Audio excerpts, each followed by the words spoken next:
دا اوس کې هغه مبارک مسعود صاحب غلطي ځینې وسوله غلطي انسان دی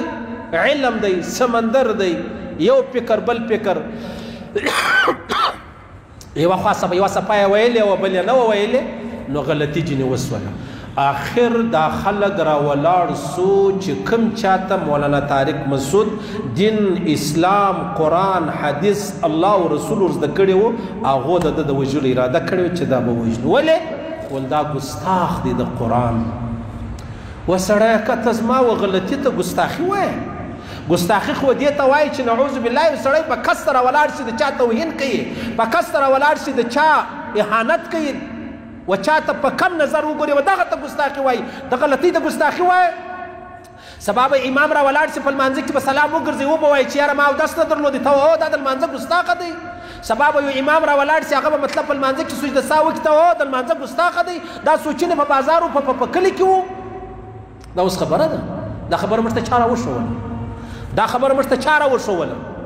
سبا به یو سړی را ولاړ شي د یو سید سره به جنګ هغه به سید ته ښکنځا وکړي او بیا به خلک را ولاړ شي وایي دا ګستاخ اهل بیت نو لهذا موږ یې وژنو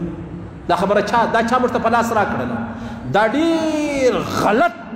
تاثر چې دی هغه جوړ سلو د هر چا غلطي د رښتیاو غلطي یو خو هغه چې نعوذ بالله استغفر الله لا اله الا الله انا لله و انا الیه راجعون څوک قرآن و نالۍ ته وغورځوي څوک محمد رسول الله مبارک ته برملا پر ښکاره نر غوندې ووایي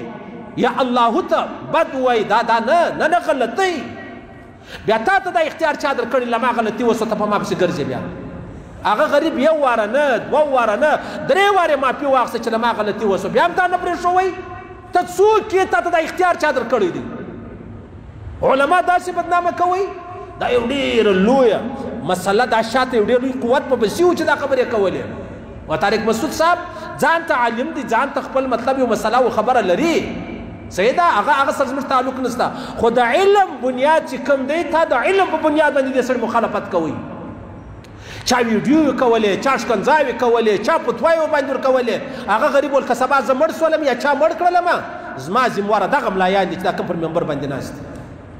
ولې یو سړی به غلطي جنګ کېږي بیا به زه راولاړېږم پر هغه باندې فتوا ورکوم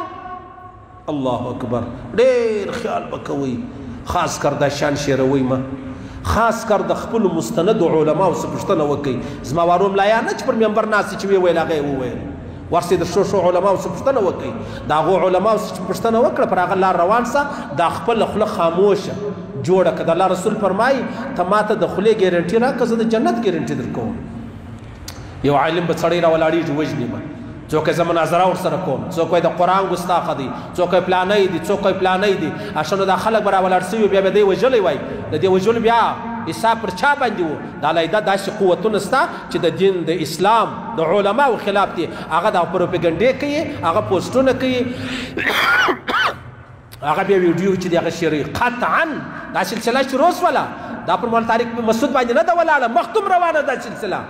بیا به یو عالم بیا به متقي بیا به بزرګي بیا به الله والای بیا به یو غلطي جن وشي او بیا به دا غلطي چې دا خبر پر سر سره واخلو خبردار خیال به کوئ خیال ډېر فکر به کوئ د چا په خبرو کې راځئ مه